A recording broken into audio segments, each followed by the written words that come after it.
What's up, everybody? Welcome to the Near and Far podcast. We are recording this episode after the last game of the season. We beat Baylor. Weird game, I think maybe is the best way to say that. Weird game, weird season. How we feeling, boys? That's a great intro, Dylan. Yeah. I feel like when you said beat Baylor, I was gonna be like, "Woo, beat Baylor!" Like barely. Yeah. I don't know. This is like the most. I don't know how I feel. I felt most like unsatisfying. Yes, unsatisfied. Because the word that's in my head is flaccid. That's in your head, huh? I gotta say, that's not a word that typically floats through my head a lot. It's like, have there ever been a more flaccid 8-4 record? Yeah. No, I think that's actually might be the best way to describe it. I've heard. Yeah. Has there ever been a more flaccid win ever than the win against Baylor? I mean, could you win a game in a least convincing way that be like that was a good win? Yeah, I mean, maybe had we won the Houston game, like, right. is it very eerily similar, right? Like as far as the way it unfolded. Very similar. Although, I mean, we were pretty dominant in the first half, and I thought, okay, we're good, right? Like we're just going to steamroll as we should, and then just, gosh, I mean, you take those two kickoff returns off the board, and it's just an outright domination first half. Would they have like 80 some total yards up, up to that one point? God, dude, I feel so bad that he's going to be our coach next year. To be honest with you. Yeah, I mean, if that I'm pretty flaccid Baylor about team,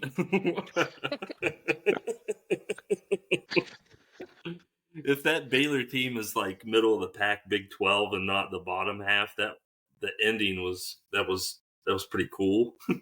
Like I would have liked a walk off like that. I just don't against a better team. Where does our team, like, where do they go in those instances, right? Like, how do we just disappear for that big of stretches? And like, you can go back now and look. Like, you could say that about the end of the Okie State game, right? When we just let them steamroll on the rushing side. Or you could say that practically that entire half up until that last drive. Mm-hmm. But it's like I feel like that's a hallmark of his tenure. It's like, it's rare that we've put together 4 quarters of football in a game, like solidly. It's very true. And I think I texted you guys. I was like, Neil Brown's asshole is so puckered right now. Yeah. And you could tell. And it bled into the whole God.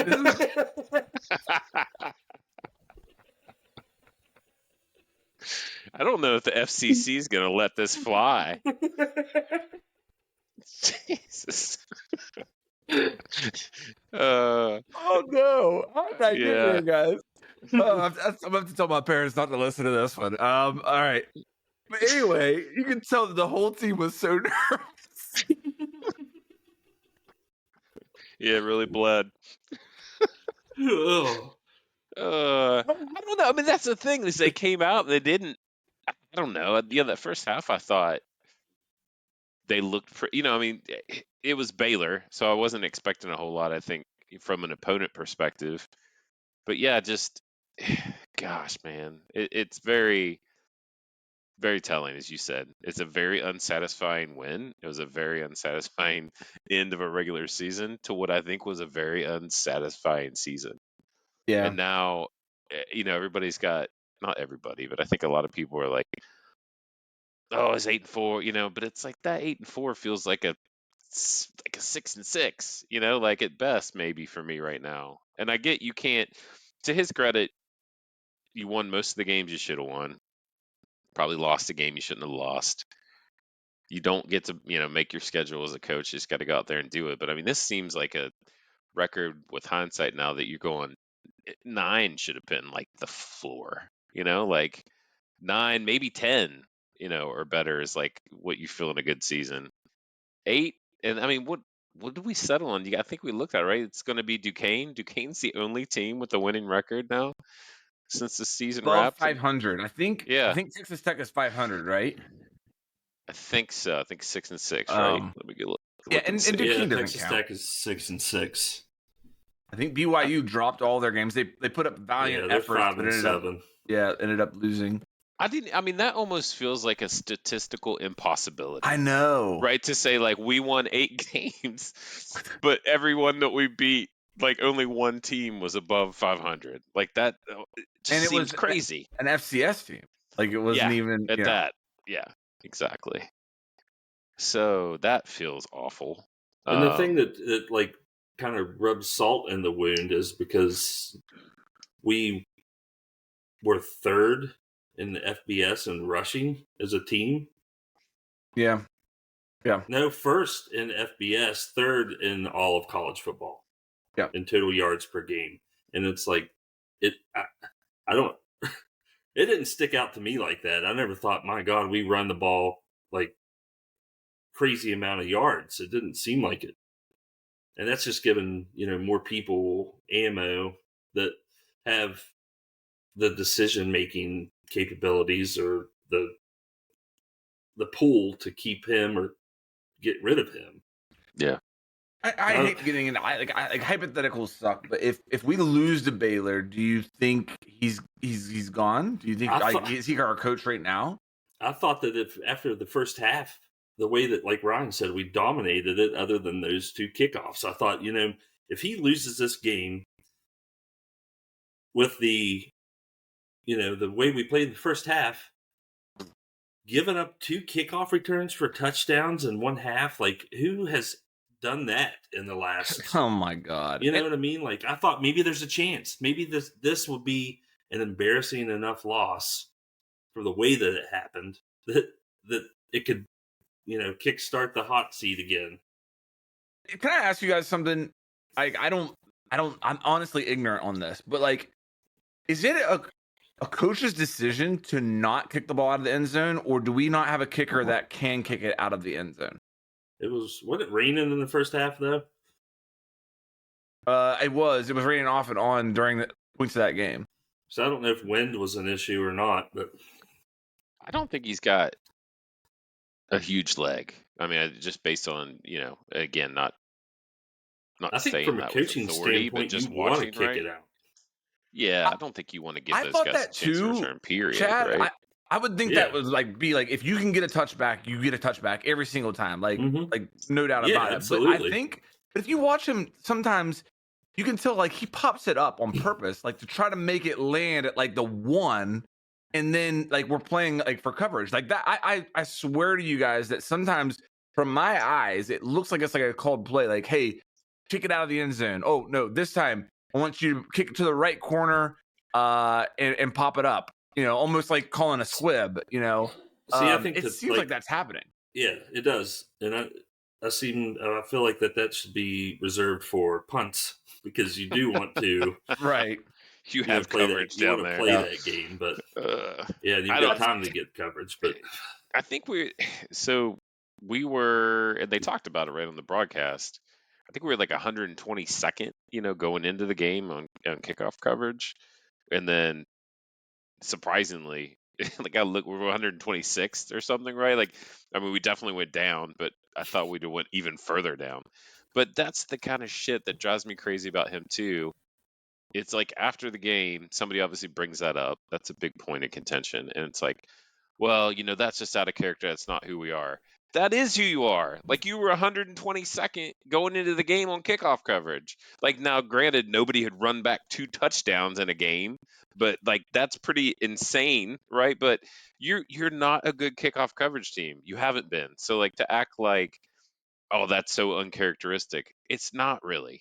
So I mean, the thing that drives me crazy is when the team acts ways that anybody who's watched him play for 5 years knows is actually kind of like his thing. Like you guys said, get some kind of penalty coming out of a timeout, right? Like that's classic Neil Brown. Like, Right. take a timeout, come out, and then get some kind of procedure call. Or like there's these things, and then you ask about it, it's like, oh, that's just so out of character. We're going to clean that up. It's like, it's not out of character. I think that's actually like kind of who you are, man, like who your teams are.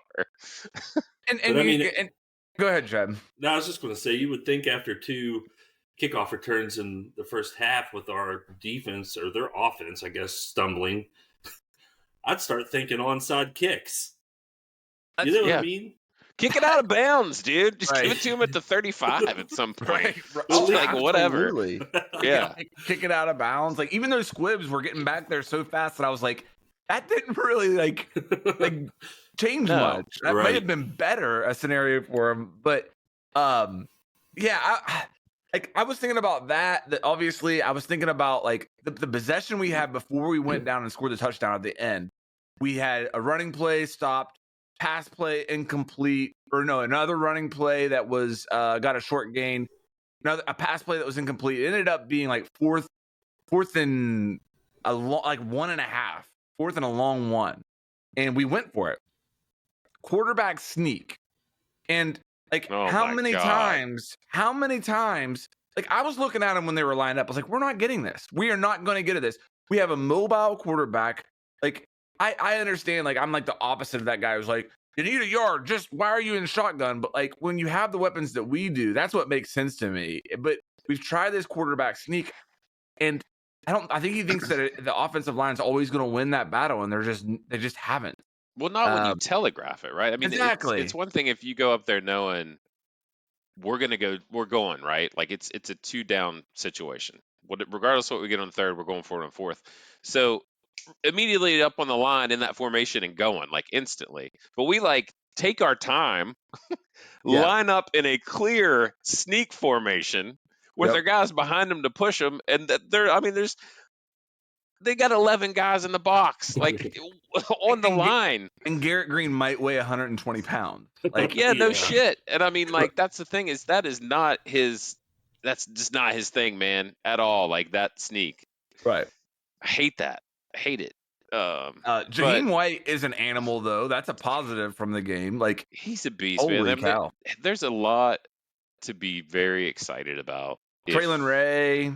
I feel like we've got like a lot of like exciting players that are, the offensive side of the ball, at least, right? And to Neil Brown's credit, that is one thing that I will say.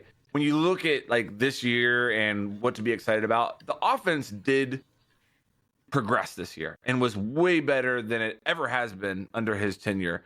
Hudson Clement is a baller. Like, it wasn't just I think like I after that Duquesne game, I was like, he might have 100 yards the rest of the year, and he's been great. Like, I went back and watched that last drive again today. It was just up on my TV, and I watched it. He made like 2 really good plays on that final drive.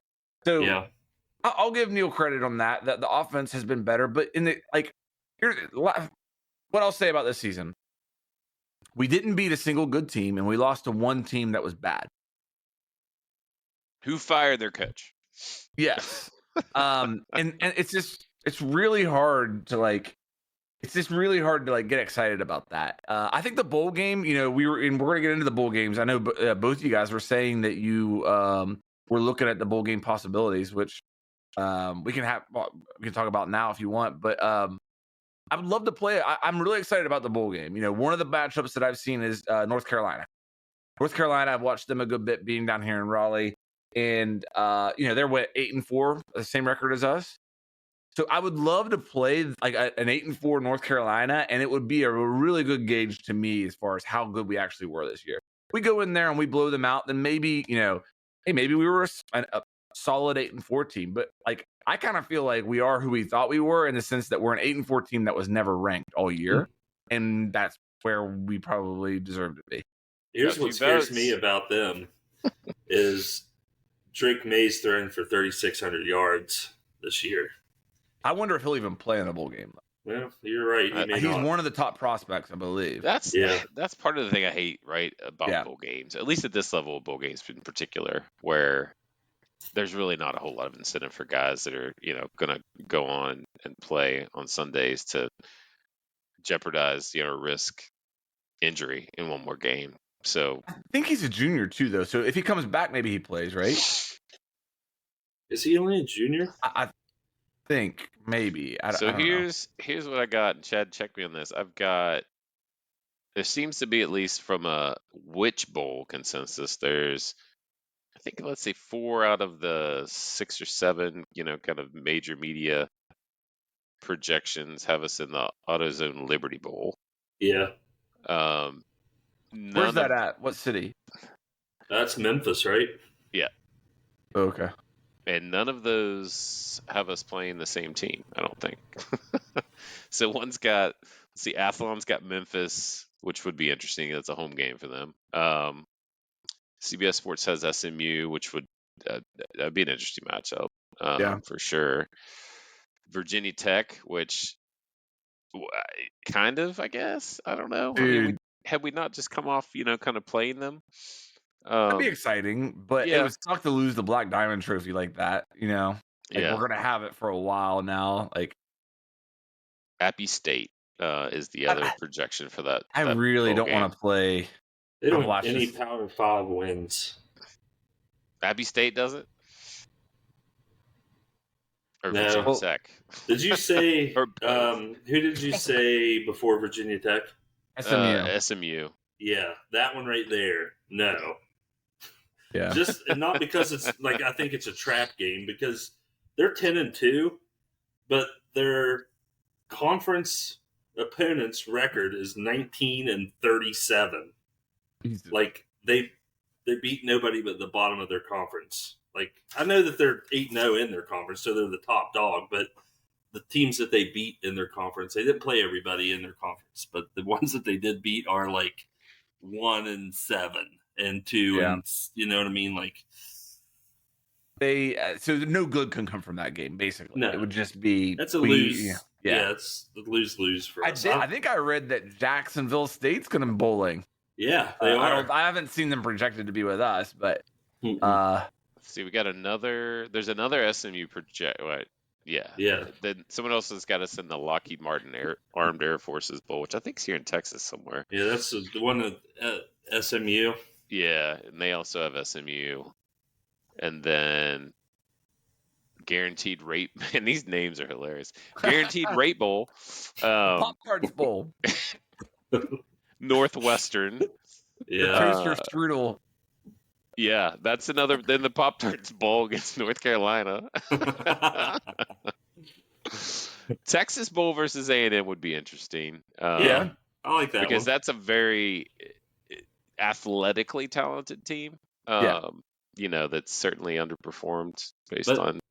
Let's see. Hold on. Let's talk about Texas A&M. Their like offensive stats per game are like abysmal, really. Like their yardage, their total yards a game, I mean, it's 400, but 262 passing, 140 rushing. Yeah, they don't have any like gone, right? Yeah, I mean, they're averaging almost 34 points a game, but like their quarterback's not, throwing for a ton of yards. Their leading running backs, 500, little over 500 yards. Nothing crazy, but it would still be an SEC win, which would look good. You know what I mean? If we beat them, of course. But do you guys know what our all-time bowl record is? I just saw this because it was on the projections, which I guess doesn't surprise me. Really, I don't know. But I'm gonna guess below. It would be. I guess what it would be a below. I bet we have twice as many. 500. Twice as many losses than wins. Is what I'll say. Yeah, it's 16-23 all time. Okay. Which isn't, but yeah, it's not great.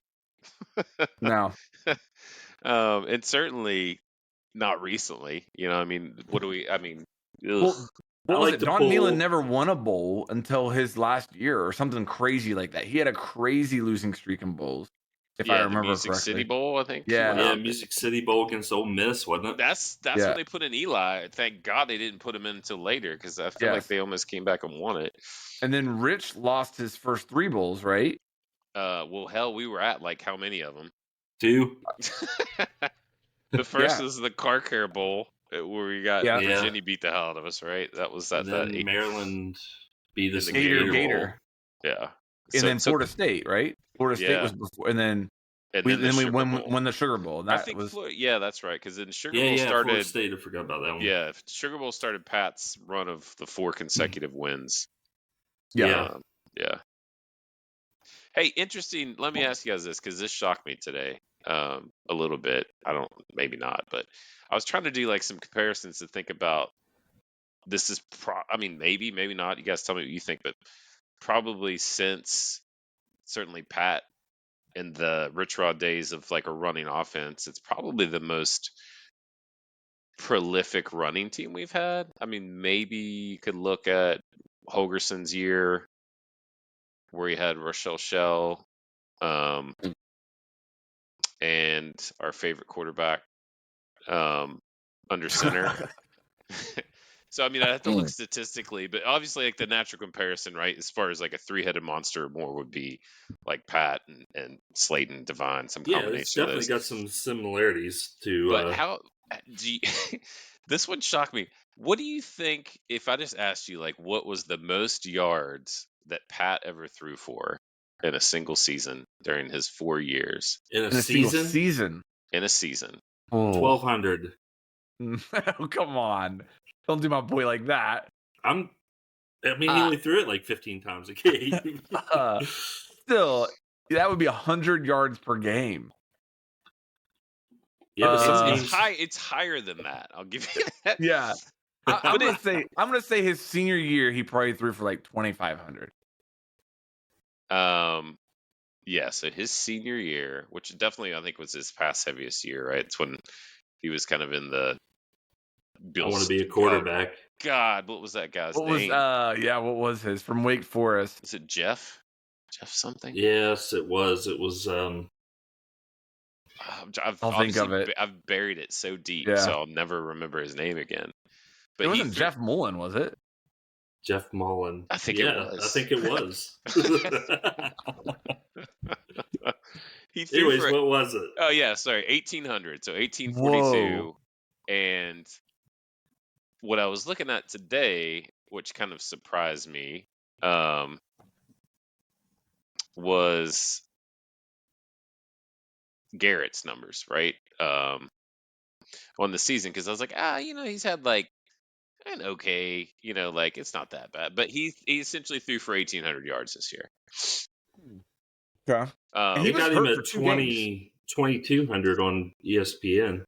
Okay, so I mean so he's exceeded it, right? So that very kind of sneaky. Like, I mean, it's not like I don't think of him at all as a passer, so it's not like I thought or expected him to put up like prolific passing numbers, but memory being what it was, you kind of think like, oh, Pat probably like had some more deep shots. Maybe he had like a more, athletic wide receivers he played with during those stretches that would, open up over the top a little bit more. But yeah, so he's essentially eclipsed, any of Pat's throwing seasons. Now, and he was hurt for 2 games.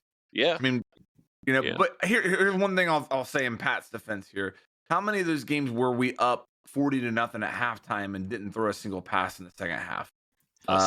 Right. So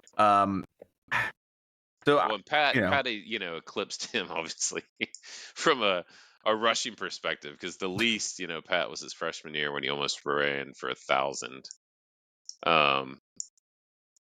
Although he barely had, he had a little under 1,000 his senior year as well, but that's obviously, I think, because of the shift to passing game. But 2007, the year that we'll never speak of, 1,335 rushing. Wow. Yeah, 14 touchdowns. Has his record been broken? Is he still the all-time leading quarterback? Yeah, well, it was kind of like dirty that they. It was Denard, wasn't it? Or so, yes, but he played the last like 3 games of the season as a running back. Yeah. Oh my god! It's an asterisk in my view, right? Like it's bullshit. But I think that Denard's has got passed too, so I think Pat is technically third now. Yeah. But 13 touchdowns from Garrett Green this year on the ground. 708 yards. So I was just looking. These are Big 12 rankings, but obviously we stack up pretty decently on the national side too. But CJ, Jaheim, and Garrett go kind of 9, 10, and 11 rushing yards in the Big 12. Look at the difference in Jaheim's carry total to CJ's. Oh, that's what I mean. It's like, what, 70, 80? Doesn't he Less average like carries. 7.5 per carry? It shows 8.2. Yeah. He's got, how many carries? 6 less yards than CJ, but He's 74 less touches. Wow. Yeah. It's a lot. And, man, that's the part that I really, really hope they can pitch and get them both to stay. Because I think it'd be just an animal, right, to have two different styles, 2 different bodies, and in like exploring an actual 3-man backfield, right, with Garrett and CJ and Jaheim in there at the same time. Would be incredible. Shake and bake. Shake and bake. I'll give Neil this, and we'll see if he can develop them, because I think my biggest knock on him up to this point is that I haven't seen a lot of development from the players, from freshmen on. These guys are studs, and they're freshmen or freshman sophomores. And so if we can keep them, I mean, I hope that, the Country Roads Trust is ready to roll this year to keep these guys around and to bring in some more transfers to help out plug some of these holes. But man, I mean, there's a lot to be excited about on the offensive side of the ball. Does he need to make any coaching staff changes? I think if you're in Baker, something on the defensive side of the ball. If he wants to show us that he's like willing to actually improve and do what he has to do to make things right, I feel like it's one of them situations where he's going to have make somebody's head roll to appease the masses. You know what I mean? I mean, I think he should, right? I think defensively, we had one fantastic year, and that was what, 3 years ago, maybe, where the defense is pretty lights out. Granted, there's been a lot of attrition, there's been injuries, it's been depletion, but I mean, I feel like you gotta kind of play the hand you're dealt, right? And so I don't know. I really don't think he'll do it. I mean, I don't think he will either. I don't think that Ren's going to put his hands in that, because I think if you're Ren, you want to keep your distance, like we've talked before, right? Because then it's not a him thing. Is he like oblivious? Because like you said earlier, whenever he was talking about, that's just so uncharacteristic of us for that to happen. And it was like, was it? We're 122nd in kickoffs. I think he's gotten so defensive. Honestly, I think that's what it is. Like Dylan was saying, with like puckering on the sideline. Yeah, he literally, very much so. And I think he feels attacked, and rightfully so. But it's like he needs to. He's got to change that attitude, man. I mean, at some point you gotta have the balls, you know what I mean? In a sense, like he's got to be that guy, and he's definitely wasn't. I feel like this year, a lot of times he tried to trumpet like the pick 14 pick, but at the same breath, it'd be like he's not that bluster guy. You know what I mean? Like he's just not. He's trying to be somebody he's not, but it doesn't really work. But at some point, he's got to have some attitude. You know, I mean, like. Well, you gotta be a little bad boy there. I think something that goes along with that point, that you can take this as a positive or a negative, but to be honest, it scares the hell out of me. Is regarding the Hail Mary. So Baylor had a Hail Mary opportunity. Like you said, there was a lot of similarities between them and Houston, and we did 2 things differently. We blitzed, and apparently Cole Taylor was in there. They had Cole Taylor, our 6'7" tight end, back there. Okay, I was trying to see if he was or wasn't. After Houston, at the press conference, Neil said, to your point, Ryan, I wouldn't do anything different. If I was going to do it again, I wouldn't do anything. I think he said something maybe add pressure. Yeah. Maybe add pressure. But, we coached that. We practiced that. We told him to bat the ball down. I knew as soon, And I'm like, okay, but like, He's very reactionary. Yes. Very reactionary. So clearly he would do something. And you could say, okay, well, that's a negative that he wasn't a good enough coach to do that the first time. Or you could say it's a positive that he's willing to learn And because that Hail Mary did go a lot better than the previous one. But Yeah, you know what else was a big difference? We didn't have an excessive celebration penalty. And my God, whenever we scored that touchdown, and Garrett Green, bless his heart, but he was over on the sidelines waving to the crowd with like 30 seconds left. I'm like, they have more time than Houston. We've already lost once this year to a Hail Mary. And you're over there waving to the crowd. I really try to like him. And I'm not going to say I don't like him. But he's not, like, you know what I mean? I don't know. It's just way he celebrates everything. Like everything. Like, I don't need you to get up and point first down. Like every time we get a first down. Like, I don't need you to do that. Yeah, that's what I mean. I'm like, and also, like, you just beat Baylor with 20 seconds left. Baylor has 3 fucking wins this year. Yes, like, I know. I wouldn't go over there and celebrate too much, man. I'd be like, God, man, thank God we won that game. I wish we'd have stormed the field. Oh my gosh, that's what I mean. I'm gonna be like, and I don't know why I can't put my finger on it. It's just like, I know you got to have that edge and you got to have that level of like cocky, right? Most of the best players do, but it's just like a time and a place. Like it's just so much and all the time. And then it's like, I also feel like you can't celebrate that way when I see, like, it feels like he doesn't take the things that he needs to work on as maybe as hard as he should. And put it that way. But he'll celebrate the bigs. Not saying he shouldn't, but it's like missing dudes wide open. You know what I mean? And then like you turn around, and you hit one, and then we're running 6 yards down the field, and like it's yeah. You guys see our defensive back who was in coverage? The Baylor receiver clearly caught the ball for like a 30-yard gain. And the defensive back got up and did the incomplete. Yes, I did. I was like, guys, stop. We're bad. Like, yeah. Like, no, if I see Beanie Bishop buckle himself up one more time, I mean, like, here's my thing. If you lead the nation in passes defended and they keep throwing to you, like, that should tell you something. You know what I mean? Like, if you're the lockdown, like, island, guys aren't throwing to you. You're the leading passes defended because they're throwing the ball to your guy every time. Yeah, what's the other half of that stat? You know what I mean? Like, dropped interceptions maybe is the other one that's like, gosh, I guess he'll be one of the many defensive backs I'll grow to love maybe over the court. You know, but how many more years of eligibility does he have? He was from Minnesota, right? So I'm thinking he's a senior next year, maybe. I don't know, but yeah, you got to watch what you say because Hefner still holds it on me whenever I said Jock Sanders should never touch the ball again. And look what he turned out to be. What did he turn out to be?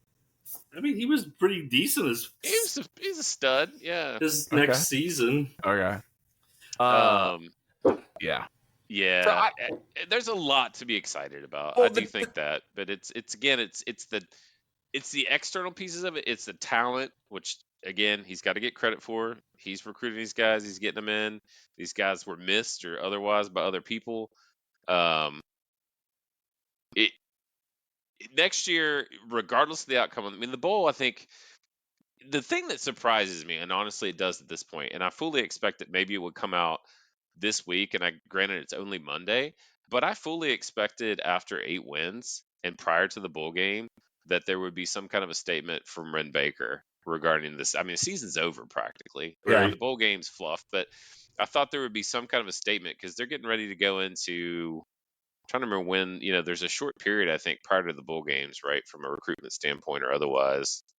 So I kind of expected that we might hear something, you know what I mean? Just he's our guy, going into next season, to just kind of put that to bed and move on for bowl prep and let them get out on the road or, keep doing everything they're doing to build towards next year. The fact that we have it, I'm not going to read too much into that, but it's a little surprising. I mean, I kind of... Well, if they don't, do you start to read into it?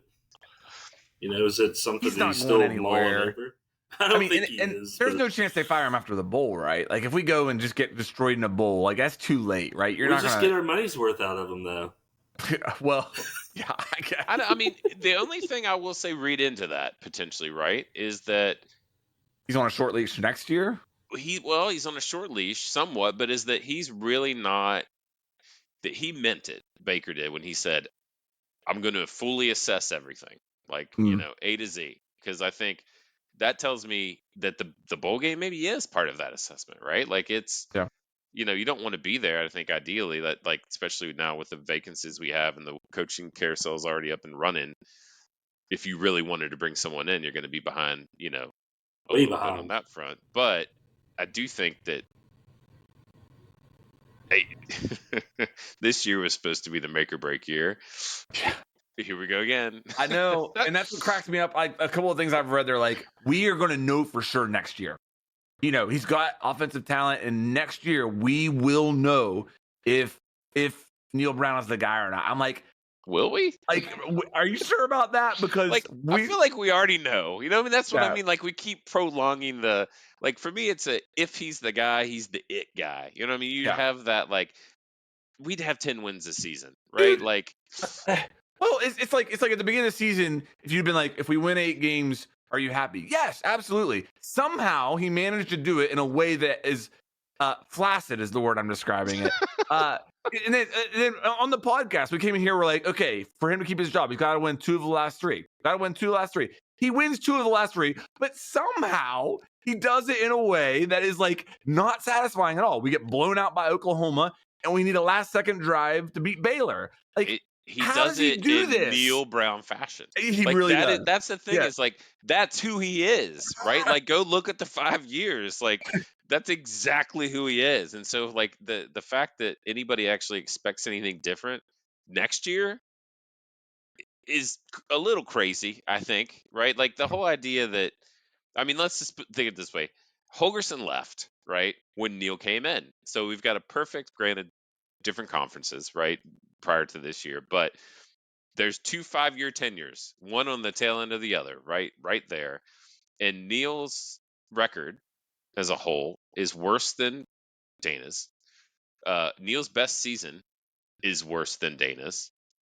Dana had him in, I think, a top 17 finish. I think they had a 10-win season. They beat Auburn, I think, in that bowl game. And he's gone. And that was 2 years ago. That was 2021. So I'm not saying that's the measure, right? But it's like the other schools are seeing what's happening over a 5-year period and saying, is this the right direction or wrong direction as a whole, and moving on. Oh gosh, Yeah. I know it's 8 wins does not feel like 8 wins, man. At least for me. No. What do you guys think about the Dana being fired from Houston? I thought it was. I mean, honestly, expected it. Just being down here and having a lot of friends and folks around that are Cougar alum. I think there was a lot of displeasure. Dana's never done himself any favors, right? Not. From just a personalities perspective. And he's an awful recruiter. Like, yeah. Traditional recruiter. He does okay in the transfer portal, and a lot of the things I've read has been like, they're looking at the talent coming in. Like, Houston is ranked at the bottom of the Big 12 in recruiting this year. Like, I'm like, that sounds like Dana. That sounds like our guy. Yeah. He always hit the transfers great. Will Greer. What was the receiver we had that was insane? And he got guys to the NFL. I mean, Dana might be the one coach that's gotten like the highest percentage of players to the NFL. That's what I mean. He's developed people. Right. I'll give you that. Right. Like his staff. Right. I don't think we've had any go to the NFL under Neil Brown. Under Neil, I think Frazier's going to be the first one. Well, he's hurt rounds. Does he have another year of eligibility? Well, I can't say that. Because the Dante Stills and yes, Dante Stills is actually playing. Yep. Yeah, but I mean that's like we went from having guys like first, second round, right? Like for a while consistently to like now late round or free agent, which again, like they're playing, that's great. But there's definitely been a drop. I mean, I don't think there's any way you can argue that. And I don't think that's necessarily talent. I think it's development. But again, I think so many of our guys are portaled out, right? That were like showing promise and they up on another roster. Man, it's just I don't know. I'm trying to go glass half full here. Well, but it's tough for me because I just feel like this is more of the same. And the wins is a result of the external factors, not the internal. Like if you take all the records away and everything else, you just say, hey, did you see anything during the season over the course of 12 games that made you think any differently than you did the previous 4 seasons about where the program's heading under his leadership? I would actually say no. Like, and I'm trying to be as as objective as I can about that. But I mean, there's not anything I can point to this season. It's like, just, I will say, I mean, I guess after dropping 2 games, tough games, the Hail Mary and then the fourth quarter kind of beat down, that for a team to bounce back and then go win 2 games, like that shows something. But I don't know, is that Neil? You know what I mean? Like, that's some resilience, but then you take those 2 games and think, okay, we got to head in the right direction, we're going, and then you just get shit stomped on national television, and then to me, I was thinking at the time, like when it looked like we were heading towards a loss in that Baylor game, I was like, what's more embarrassing? National television beat down by Oklahoma, or losing, by a couple points to Baylor? And I'm like, it's the couple points, right? I mean, it's a 3 and whatever team. It's like they'd won 1 home game all year. Yeah. Right. And we're supposed to be this like new team, this running team, and all of a sudden you're like, you're barely hanging on to beat Baylor. Dylan, don't feel great. Got a response from one of our listeners in Raleigh. Okay.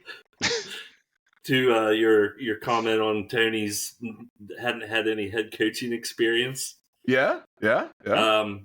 Sent a few little, I don't know, facts, I guess. Coaches who haven't had head coaching experience that are coaching right now: Ryan Day, Dan Lanning, Dabo Sweeney, Kirby Smart, Lincoln Riley. I mean, he was left them out. Yeah. Okay, yeah. I mean, you got to start somewhere, and Hey, you tell that guy from Raleigh to go to hell. Hey, you know who did have a head coaching experience, Dylan? Neil Brown. What? Troy. Old Troy. Yeah, I just thought about get that in there. That's what? I think Ryan Day's in trouble, guys. I think. He's 1-6. 1-6 against CFP ranked teams. Top 25. Yeah. No, the top 4 teams. Yeah. Okay. He's got a pretty teams, bad record, though, I think, too, against top 25 overall. Yeah, I think so. I was looking at the other, because I was laughing because I was thinking of that. The going back to the beginning of the season, the whole him and Lou Holtz thing, right? Where like they got into it because Lou Holtz was calling him soft. I was thinking Lou Holtz was right. Like he was just right. Like you play a more physical team, like you can't. It was good to see him. It was good to see Lou Holtz. It was good to see Lou Holtz. I'm like, if Lou Holtz looks like this and talks like this, and we're still putting Lee Corso on here, why is Lou Holtz not? I don't know. Why is he not in the booth? Put him up there. Let's listen to him. I saw Thursday a Night Football stat today that Alabama has only been an underdog since 2010 4 times, and it's been against Georgia every time. Wow. That's going to be a crazy game this week, man. I'm excited. Yeah, did you guys watch the Iron Bowl? Because that was insane. God. Dude, that was classic Bama. That's karma for the kick 6. It was. In all honesty. Like that is like karma That's what Saban for that said play. right after the game in the interview. He goes, "Listen, I've been on the receiving end of losing, the game in the last seconds. It's like it's a rivalry game." Man, I'll tell you, the Big 12 championship's going to be a big pile of shit. I don't know, man. I don't really know. I hope Oklahoma State beats them, man. I think that I think there's a good. What is the line at right now? I'm just curious. Let's see. The Pac-12 game's going to be an awesome game, and rematch, right? By the way, man, kudos to. Oh, give me a second. Sorry, I'm trying to pull up the Vegas line just because I'm curious here. Let's see.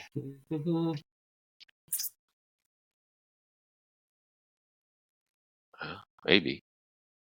Hold on a minute. I'll Michigan get. State though, getting the Oregon State, Jonathan Smith. Yeah, that was a nice That's hire. although It's man, minus. God, It's 14.5. interesting. Wow. That's huge. Yeah, I don't know how to feel about that, to be honest with you. don't Texas's either. defense is pretty ridiculous. Yeah. They played really well against Texas. I feel like if they lose that game, it's going to be because they are nervous because they weren't in the play. They feel like they've got to win to get in the playoff. It's not going to be. And Oklahoma, everything goes right for Oklahoma State. I would be really nervous to bet on Oklahoma State the way that they've been very inconsistent this season. Yeah, Like, very much so. Yeah, you never know which team could show up there. So what did you guys think about the whole Stoops to Texas A&M? Oh, I was weird. gonna. Yeah, so Did that- I've got some, well, arguably inside, right? I don't know how connected the people are, but some A&M alums who I think are relatively connected into the. Are you talking about Brandon? No, Brandon is definitely not connected, but will share his opinions very strongly. But evidently, and I think you can see some of the reporting on this too from Feldman and others, but it was like it was a done deal, right? Like, I mean, he legitimately was coming, ready to ink it, go to the Board of Regents, and the Regents kind of says, probably what we all were thinking, right? What? Yeah. Like, But we've got some was it the kickback concerns from the? about this, right? Like, we've got some. Oh, I think it was just when it first leaked, that initial, right? Like, just that 1 hour of it kind of yeah. getting a public test, and I think Never, the board and the Regents wasn't be able to received see very that, well. right? That the fan base was like, what? You know, Right. like, Am I missing something? Like, has he I mean, I think he's done well at Kentucky, but it's not like I think Kentucky's Kentucky, right? So I think there's some argument there that, like, if you can win at Kentucky, right, like you can win wherever. It's certainly a kind of blue blood football school versus like Kentucky is not, right? And if you look at their kind of overall career, like they've never been, like steadily successful. He's definitely had them in a pretty steady state here for his tenure. But I thought the same. I mean, when I heard it, I thought, like, that's not real. I can't believe they didn't go after Elko first. See, that's the thing. Well, that was Elko. Like, Elko was the like heir apparent, right? I mean, if you thought, like, when it first happened, besides like an Urban Meyer, right, or some like stupid Right. big pick, but it was like, that's their guy, right? Like, I mean, that's the guy who was on their staff, who was super successful, who left, who they've always, kind of wanted to get back in the fold. Like, that's their guy. I mean, think it was like overthinking, honestly, from an AD. It seemed like it was like super quick too. They were like, "All right, Stoops is out. All right, Elko's the coach Okay, yeah, now." exactly. Which Yeah. I think the Regents were like, "Didn't you want that guy?" And they're just like, and he's like, "Yeah, I did," but then and they're like, "Well, just go get him then." Yeah. Like, don't mess with that. But I do. It's very funny to me though, because I wonder if there's any real truth, because if you look at like anything that mentioned Neil Brown at all, it was like Voice of Motown, which I think Right. is like the worst. Yeah, I don't know they're what terrible. they call themselves. It's like the Us Weekly of Yeah. sports journalism. the National Sources, man. They Enquirer. got sources. Oh my God, it's always sources. But like, they're the only people I could see that were like, Neil Brown, top candidate at Kentucky. Yeah. And I was kind of like, I'm with you guys. Let's push that. Let's get him. Yeah. Let's get him out there. Yeah, really. Retweet, and Yeah. like I will spread that fire.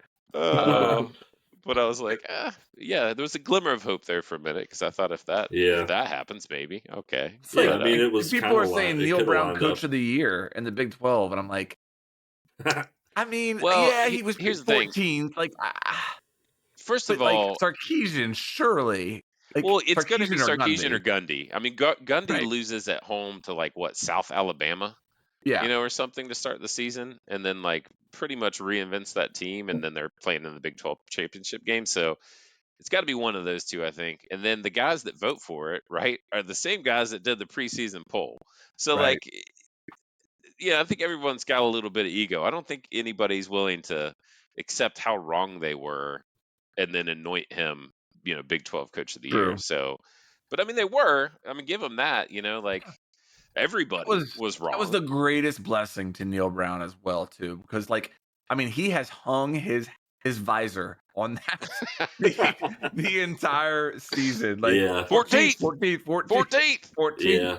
14th. I mean, Yeah. even though, like you said, it wasn't that satisfying of a season, even though we won 8 games, No, it's somehow. still almost like you don't look back 5 years from now and say, we won 8 games, Yeah. but we played like a down Big 12. You just talk about wins and losses in the Well, end. So that's so true. And I think the other thing that's Mhm. true about that, which is great, is that like high school kids don't give a shit, right? Like these kids that are getting recruited and getting sought after to come play, like they don't deep dive. I mean, maybe one or two, right? But You I wouldn't- mean, let's be clear. You're looking, you're going like they're 8-4. They finished this in the big, like that's your very high level overview if you're getting recruited. You're more interested in other things, NIL or otherwise. You're not analyzing, the strength of schedule and who you played or didn't play. right. So that's It's gonna great, be I think, for us. really interesting to see what he does in this offseason from transfer and recruiting portal, because I mean his It's got sales to help, right? his sales pitch has got to be the strongest it's ever been. Like For we sure. we're next year's a And new the Big trust, 12. like arguably the Right. trust is the strongest it's ever been, right? To try Right. to back that up, especially if you look what they did this year in the transfer portal on the basketball side, right? As kind of a bit of an analogy and say, okay, can we compete? Like, well, I think they'll make every effort they can to keep everybody on the roster that's on the roster, which will be interesting because I got to imagine like a guy like White. I mean, maybe he did, maybe didn't, right? Maybe I can't imagine he's a guy who previously, right, before his performance on the field, had merited a lot of time or attention or NIL money. Like now you're like, got to keep that guy around. Yeah. Hey, let's talk about Nestor real quick, though. I mean, Frazier, not Nestor. Did y'all see how he got hurt?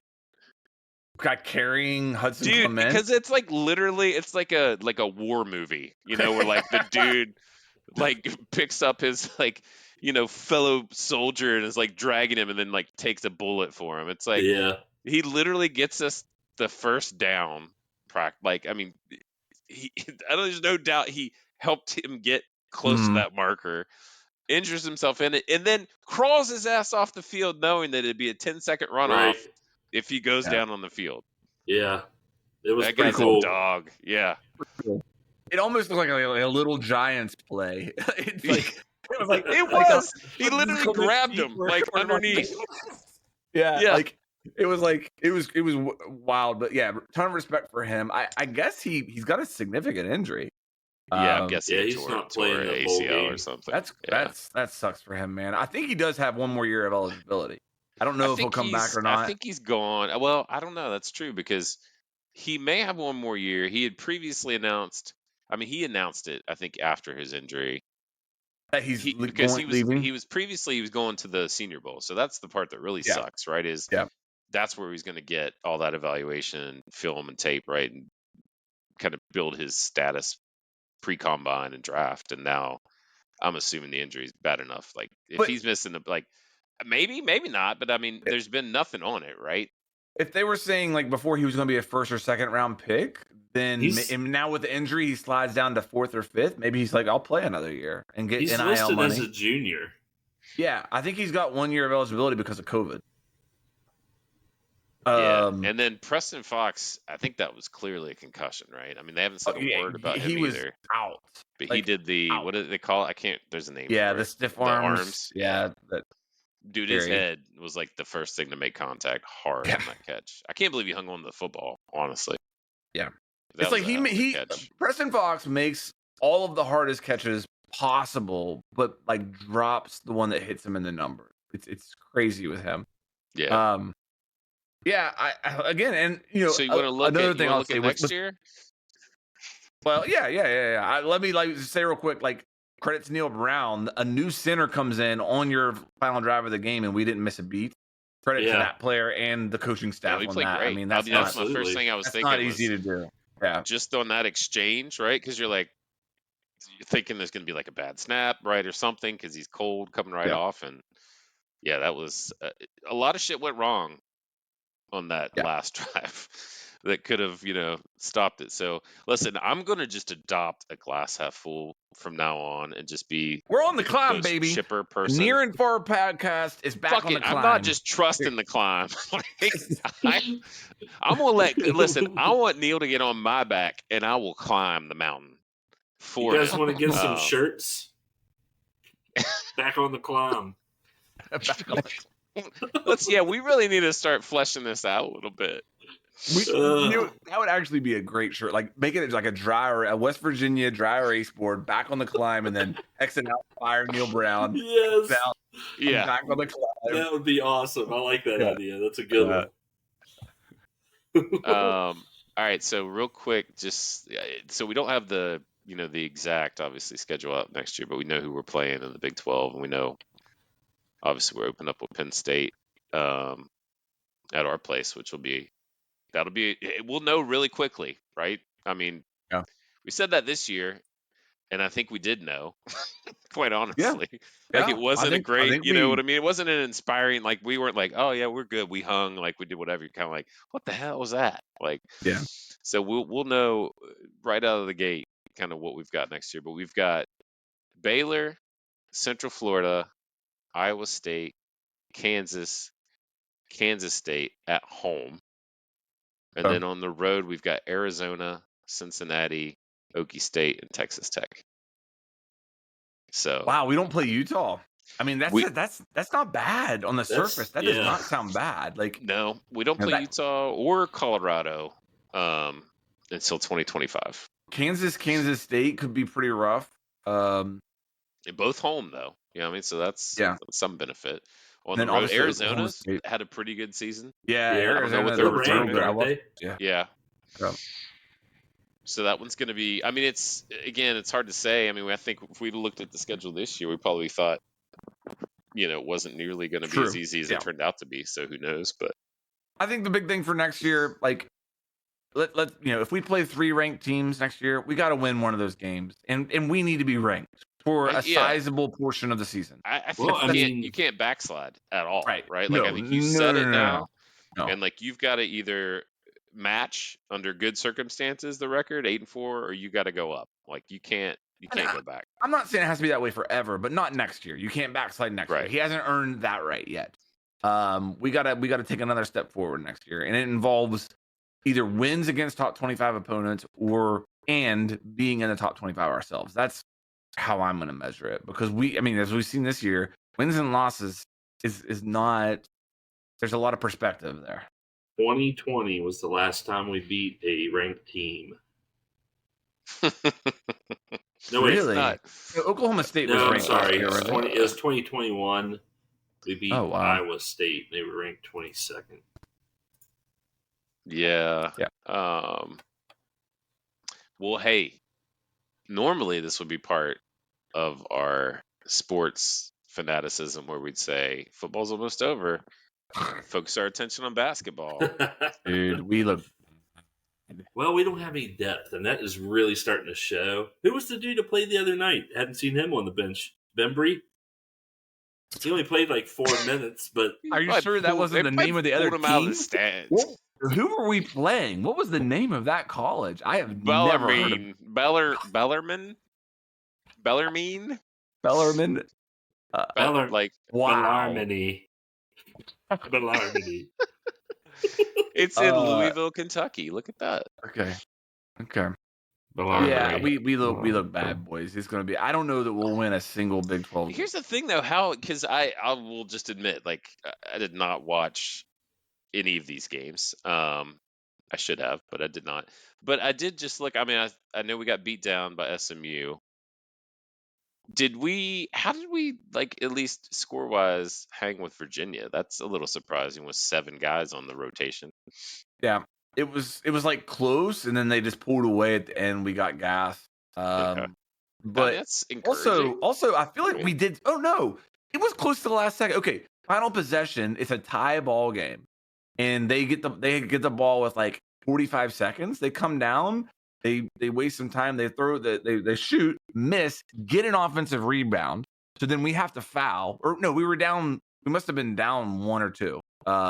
So they miss. They get the offensive rebound. We foul. They go to the foul line. They make the first one, miss the second one, and get the offensive rebound again, and we lose.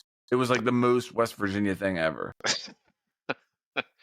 Well, yeah, dude, I feel bad for those guys. So, have y'all read? Because I do think as much as we can give, any potential pub or airtime to the whole Rakeem Battle situation, the better. Because I had read a little bit about his story when he first transferred to WVU, but it seems like more of his story, or at least more details, he's getting more comfortable sharing. He hired a lawyer, his family did. They will probably be filing a lawsuit, I would imagine, in the next day or so. So we'll probably get even more details about kind of what his particular circumstance is. But it sounds like a lot of trauma, kind of overcoming there as a kid and a youth, a lot of mental health tied to that, which was a specific waiver, that he was seeking to get.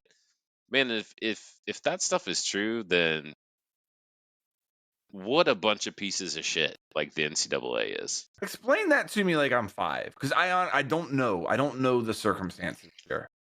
Like what? Okay. First of all, how can anybody not just transfer in college? Like, what am I missing here? Why as can't long you as just you transfer? don't transfer to West Virginia? Right. That's what it seems like. That's the rules. I think it's a 2 transfer rule, and he's already used up his 2 transfers. Yeah.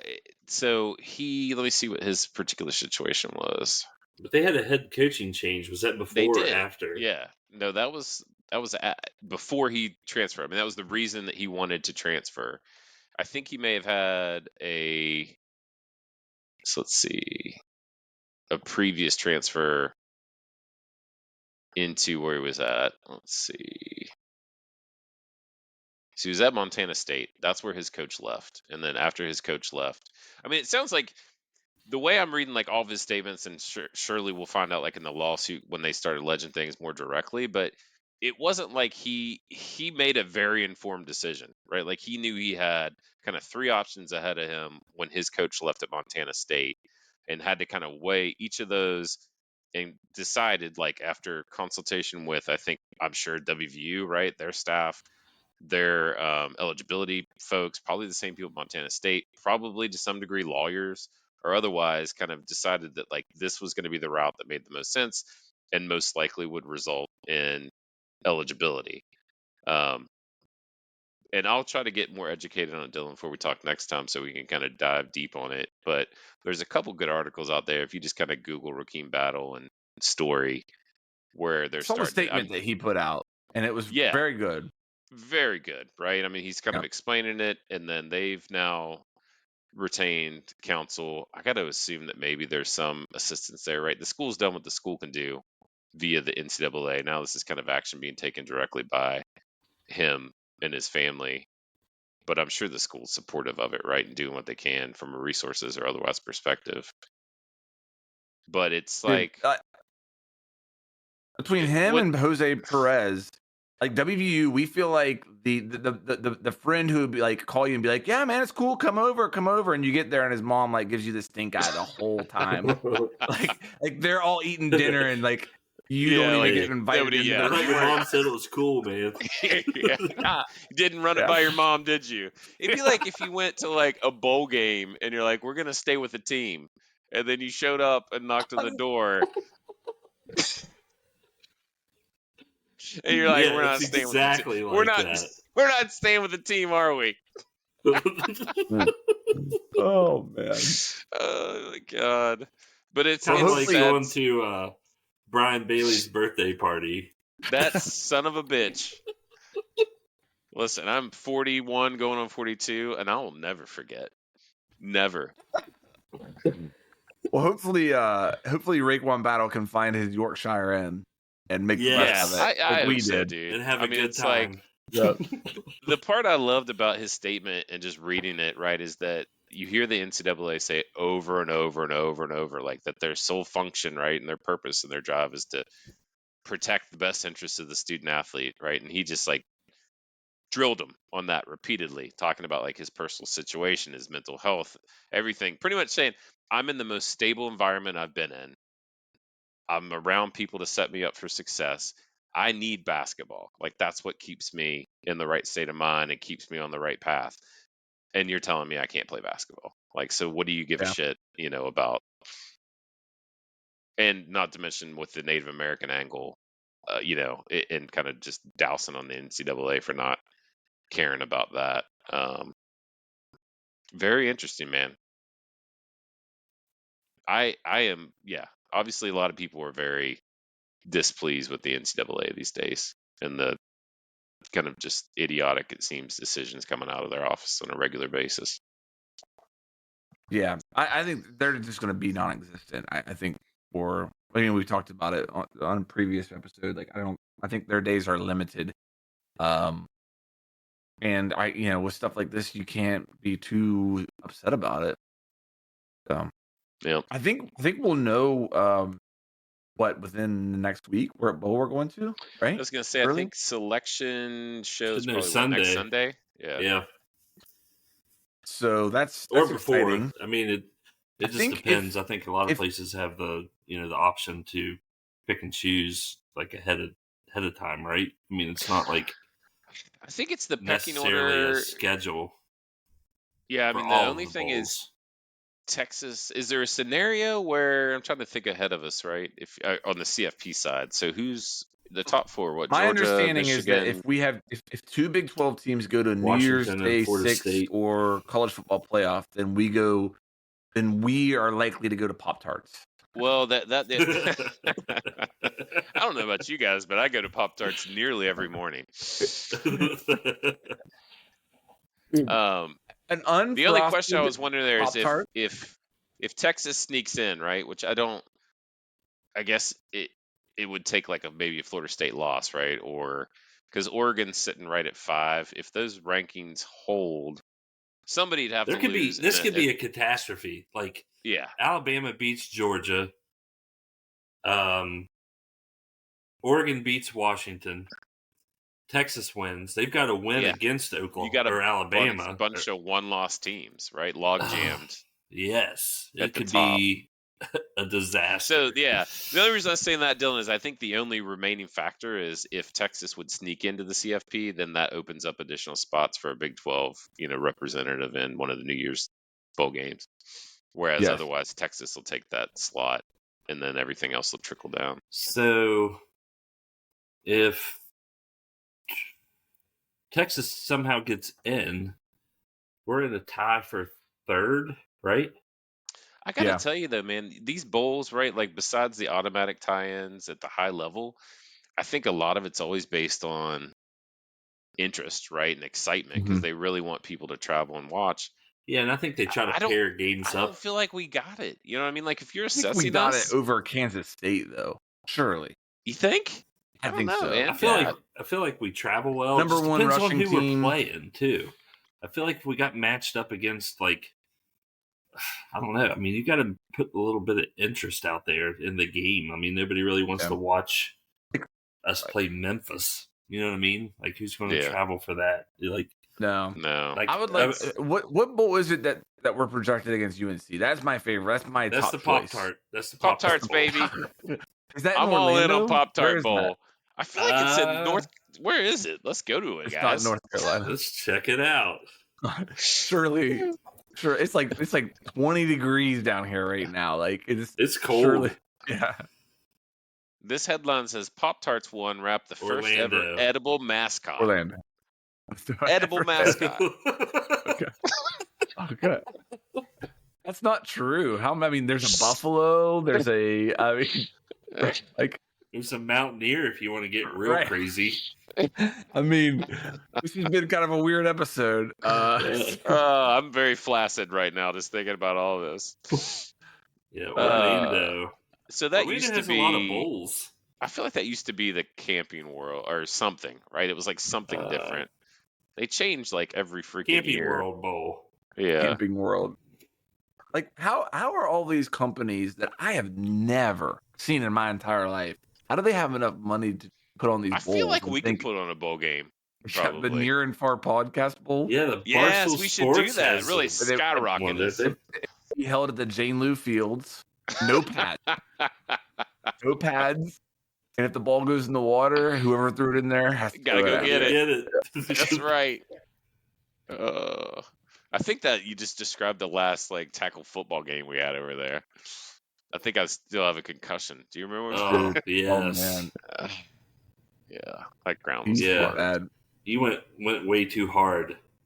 Dude, Can't- I Way too tackled Ryan hard. on the intramural field the last time I ever played. Yeah, that hurt too. Like tackle basketball or football, and I thought I died. Like I went into like cattails. It was awful. My Went body into hurt the so bad. cattails. Oh my god. All right, well, I gotta go, fellas. My wife's giving me the stink eyes. Speaking of which, Yeah, I can so sense mine just through she's the acting like walls. the NCAA right now, and I'm Raekwon Battle. So, yeah, Denied. I gotta go. All right, guys. But Let's check in next it's week, fun. see what happens.